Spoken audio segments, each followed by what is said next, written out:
What would change your mind on Trump versus Harris? If you're planning to vote for Kamala Harris, what would make you change your mind and vote for Donald Trump instead? If you're planning to vote for Donald Trump, what would make you change your mind and vote for Kamala Harris instead? For example, give a specific policy position they would need to come out with that will change your mind. Don't just say policies in general. List them and indicate magnitude of importance for you. Edit. Try not to just list the biggest criticisms of the other person and say they would have to do that. Consider what positive policy the other person could do that would begin to convince you. Please be respectful.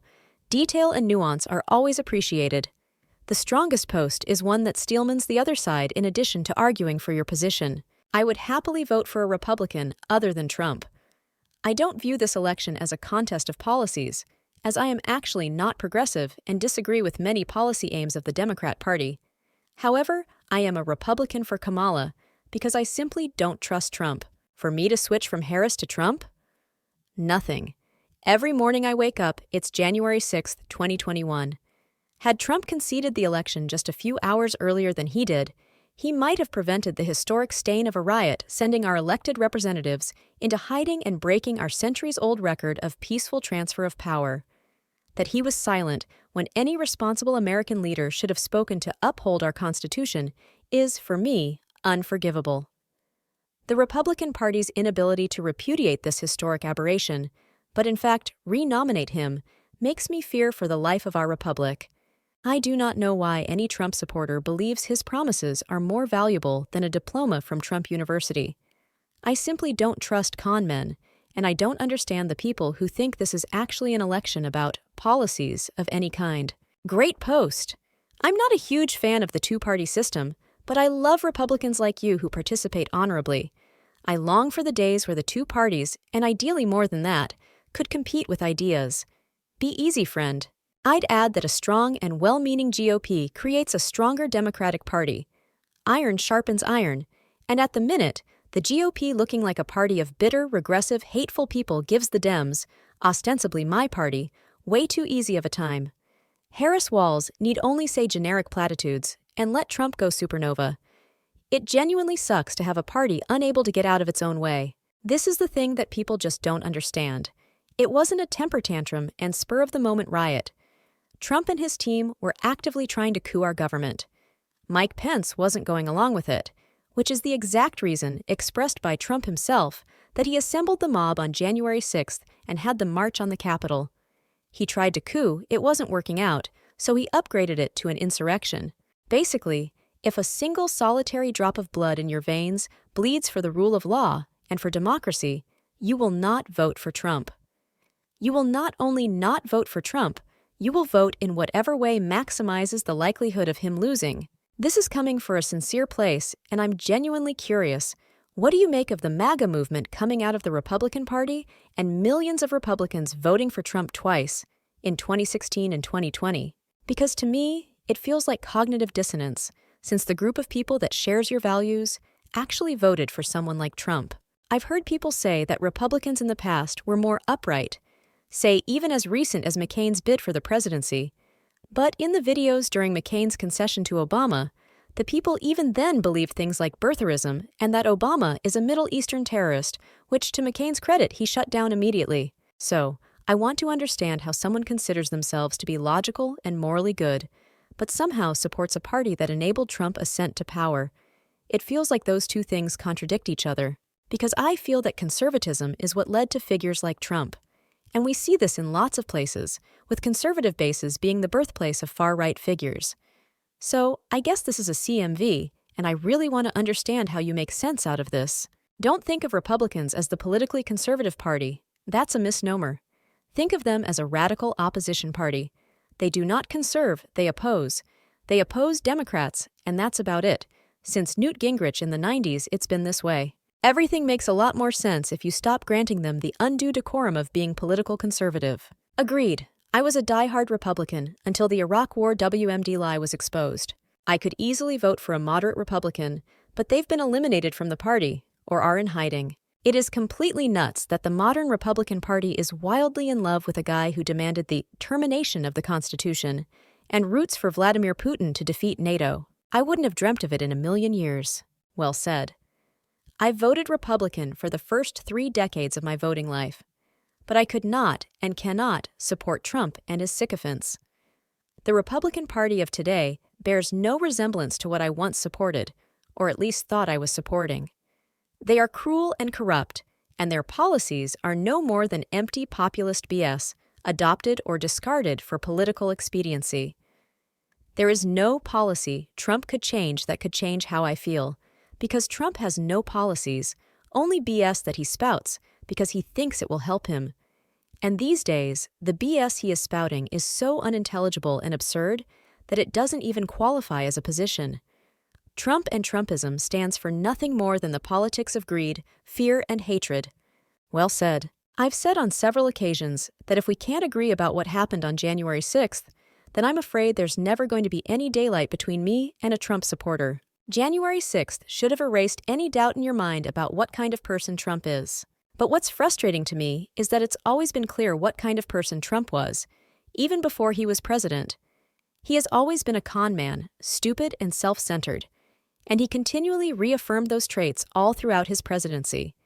He always cries foul play whenever he loses, and the 2020 election was no exception. He said repeatedly throughout the 2020 election that he wouldn't accept the results if he lost. So for me, January 6th was shocking but not surprising. It was shocking that we let Trump go that far. If it weren't for Mike Pence, this county would be in a very dark place. Great post and sums up my position, and definitely not progressive at all either. But I can get behind reasonable Republicans like Liz Cheney, Mitt Romney, etc., and give those politicians a lot of credit for hearing the facts and then going against the MAGA movement. The problem is that those of us in the Never Trumpers group have no voice or numbers, and still won't when he loses, because he and his family will keep hijacking politics for the foreseeable future. I find myself voting for both D and R and classify myself as an independent now because of MAGA. Same here, I became a Republican the moment John McCain shuts down that woman who called Obama a Muslim. He was my hero. The honor, integrity, and his respect for those with political differences is what America and the Republican Party should be all about. I always think to myself, what would John McCain do if he's alive today? And I believe he would stand against Trump. So that's what I will do. GOP will not have my vote again until they reject Trumpism and all it stands for, nominating a man who is fundamentally good and decent. Why does policy matter in this election?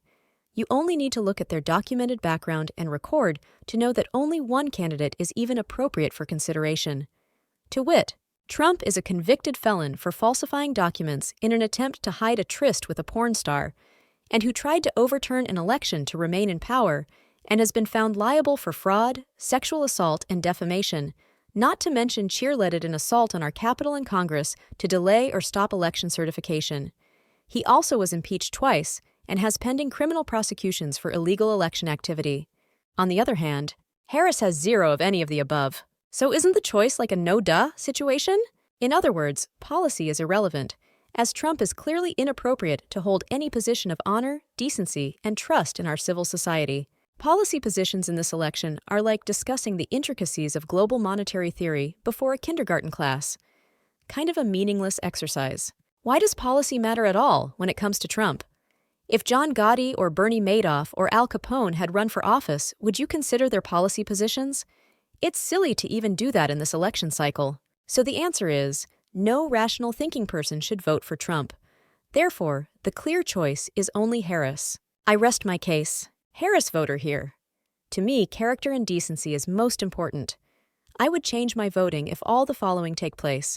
Harris publicly anticipates to not accept the results of elections unless she wins, claims massive voter fraud when there is no evidence of it, and the courts support such lack of evidence. Or wants to change the results of fair elections, for example, if she's caught on tape asking a Secretary of State to find her some votes. Claims that the largest immigrant ethnic in the U.S. are rapists and bring crime, shows such lack of decency that she has cheated on each romantic relationship she's been involved in, including the present one. If she mocks prisoners of war of being captured. If she calls fucking bitch her political opponent in front of her own son. If every single member of her previous cabinet makes public statements about her incompetence and ill intent. If she publicly praises dictators and populists across the globe. if she undermines our international political alliance by threatening to leave NATO, if she has stated that has a very credible source about a former president not being born in the US and then not apologizing for such lie, I could really keep going. My whole point is that I don't accept this, both sides are equal. We crossed that line a long time ago. My sentiments exactly except for the fact that your lost has not scratched the surface. Additional examples. It is revealed that she has committed multiple significant frauds in business, public service role, and in nonprofits. She telegraphs severe, blatant autocratic aspirations, complete disregard for rule of law and the Constitution, mimics Hitler's rhetorical tone, and quotes him specifically in her demonization of political opponents. She fabricates and spreads lies that devastate the lives of honest, ordinary people, as Trump did with Ruby Freeman and Shaye Moss, without remorse. She tells hundreds of lies in her next press conference or interview. It is revealed that she knows not a shred of information on the major policy topics of our day and has zero curiosity about learning, because the entire exercise is a grift to air narcissistic grievances, enrich and empower herself. Significant number of leading psychologists speak out about the dire threat she poses due to obvious malignant personality disorder. Again, barely scratching the surface. Honestly, after J6, if I was American, I would just never vote for Trump. He essentially tried to overthrow democracy. This could be a discussion worth having about voting Republican if it was any other candidates than Trump.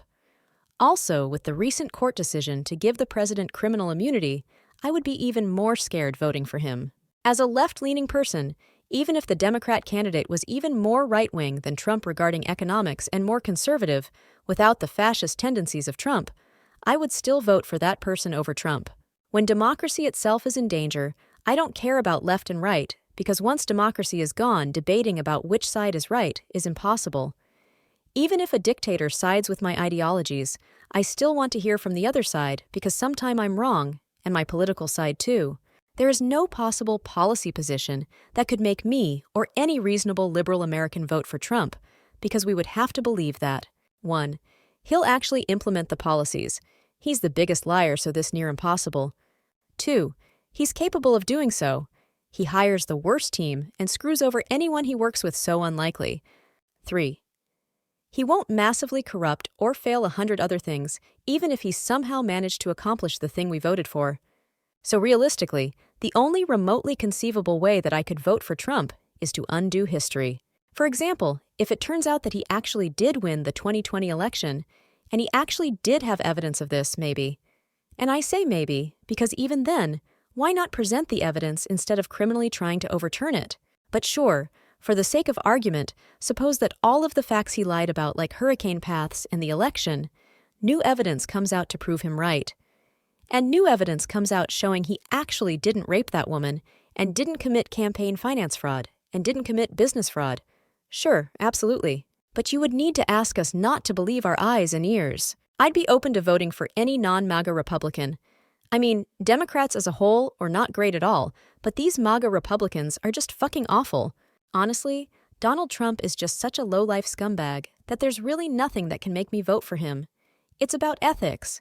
It's about the law, and he has no respect for either. This whole thing is about him and has nothing to do with the rest of us. I have all kinds of problems with Harris, none the least of which is she threw away a lot of people in California in a hole, and then threw the hole away to further her career. I don't think that she has anything revolutionary or brings anything that great to the table, but you have to look across the aisle there and see that Donald Trump is just completely out of his mind, and he's being supported by people who have no respect for anybody. Generally, the Democratic Party is more aligned with my 3 strongest beliefs about domestic policy. Taxes. The wealthy should pay more taxes. Education should be universal and available at low cost to everyone. Healthcare should be universal and available at low cost to everyone. Looking at the past policy decisions of the 2 presidential candidates, here's what I find regarding the things I see most about. Trump policy. Taxes. Trump's tax law was skewed towards tax cuts for the rich. Education. Ended the Public Service Loan Forgiveness Plan. Healthcare. He tried to repeal the Affordable Care Act, which, while not perfect, provides more protections to all of us from predatory insurance companies. Kamala policy. Taxes. Kamala has a history of supporting higher taxes for the wealthy and corporations. Education. In her 2020 campaign, she advocated for universal preschool and free college and called for a $13,500 raise for every teacher. Healthcare. Kamala has a history of supporting Bernie Sanders' Medicare for All Act of 2019, which would have effectively ended private insurance CL and created universal healthcare. Across the board, Kamala is more aligned with the things I care about deeply. There are only 3 legitimate reasons that anyone can vote Trump. If I were one of these, I would also vote Trump. Understand that many people in this state of mind would likely be doing so somewhat subconsciously. A. Being someone that is truly uncaring about any other person other than myself, and I see Trump's reascension to power as a way to increase my own net worth and power. B. I would be somehow naive or mentally impeded enough to not understand who Donald Trump is based upon everything he has shown himself to be, not only over the decades of his life in the public eye, but specifically over this past decade. Being in such a state of mind, I would possibly be susceptible to his lies and manipulations. C. I'm an incredibly insecure and unsuccessful man that sees Trump's antics as a way to flip the table because I made mistakes in life, and I'm not willing to do the work necessary to become something better than I am. I also would unironically make sexist and racist remarks as just jokes, constantly. If J6 didn't happen, my hash won. Trump would need to 180 his position on supporting Ukraine and its fight for sovereignty during his service. Over the next decade, they will be possibly our greatest ally in region and has shown we can commit to our agreements in foreign policy. Too many don't understand the domestic implications of having a president that builds relationships with their allies instead of threatening it when they need us the most.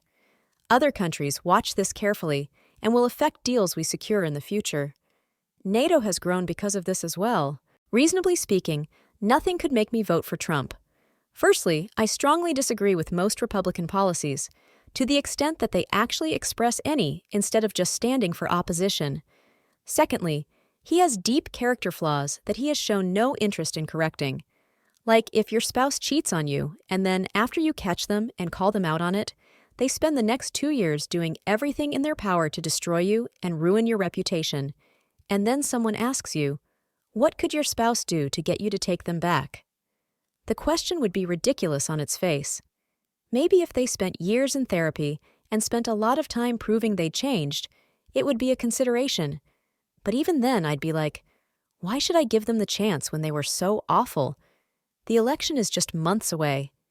If Trump somehow switched parties and said all the right things, and that he knew he was wrong and he's getting help and he's sorry, I would not believe him, as any rational person should not. I couldn't in good conscience give him my consideration. And if he took years to do all those things and prove he's changed and ran again in 8 years, well, by then, he'd be way too old. It's too late for him. Kamala would have to convince me that she's a stronger leader than Trump when it comes to foreign relations, a more competent public speaker, tone down the far-left rhetoric like pursuit of equity, and not be so afraid to speak publicly as she is now. She doesn't do any speaking events outside of her own controlled bubble and never puts herself into a situation where she might get asked a question where she doesn't have a pre-written answer to it. As I see it, Kamala is very embedded in her party and is simply a tool that can be utilized by the powers behind the curtain. She has no spine nor strength of her own and is purely a politician serving her donors and lobbyists. I don't think there's anything that could convince me to vote for her, because she has one of the worst track records in history throughout her political career, has 92% turnover within her staff, and was not even voted into the position she is in now as VP or her upcoming candidacy for president. There are far better options than her on the Democratic side. That's a tough one. Harris would need to turn into somebody that wants to bury democracy, while Trump turns into a shining light of hope. So possibly a body swap situation could result in that? These days, reality is crazy, but I don't think it is this crazy yet. If only Harris would be the one changing. She would have to turn into a person that wants democracy to be buried harder than Trump. But then it would make no sense to vote anymore anyway. Here are some policies that would make me vote for Trump. Electroshock for Trump every time he lies or does not follow through with a promise. Otherwise, nothing else would be enacted. Support for one vote for one person and equal access to voting, including reinstituting the Voting Rights Act. Support for separation of church and state, including firing officials who place biblical beliefs over their constitutional duties. Support judicial reform, specifically bribes at the Supreme Court and no ethics enforcement. Overturning presidential immunity and enforce treating elected officials no better than regular people. Support taxation of billionaires at higher rates than median income families.